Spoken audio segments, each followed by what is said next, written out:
Katastrofa kao što je uragan Sandy, problem klimatskih promjena se aktualizuje. Stručnjaci nisu jedinstveni u odgovoru na pitanje šta ih izaziva, ali nebriga čovjeka je jedan od ključnih faktora. Međutim, postavlja se još jedno pitanje. Jesmo li zakasnili? Ali i da li će nam priroda sve češće ispostavljati račun za naš loš odnos prema životnoj sredini?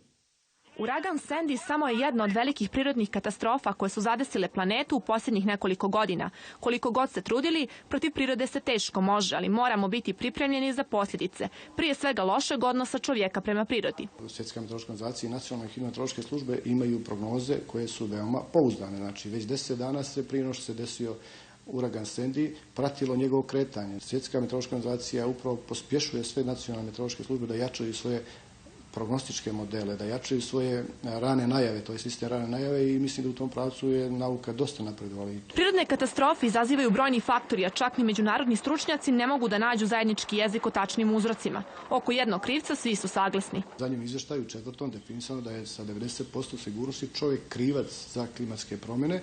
Ono što ja mislim da ipak dominantan krivac, kako možemo reći po znacima navoda, je astronomski faktor promjene na Suncu i naravno ta kretanja u sistemu, sunčevom sistemu Zemlje kao nebeskog tijela. Problem klimatskih promjena u našoj zemlji se podcjenjivao, dok se posljednjih godina nismo suočili sa poplavama i velikim snježnim mećavama.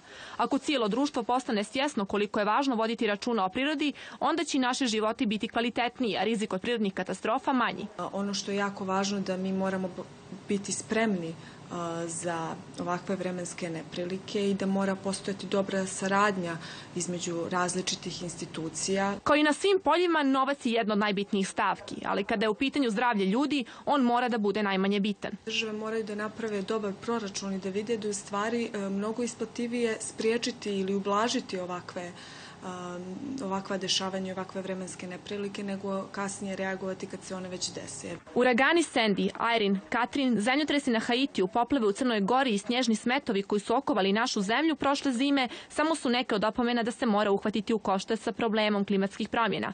Priroda nas lako da iznenaditi, a njene posljedice možemo barem ublažiti, ako ne i spriječiti.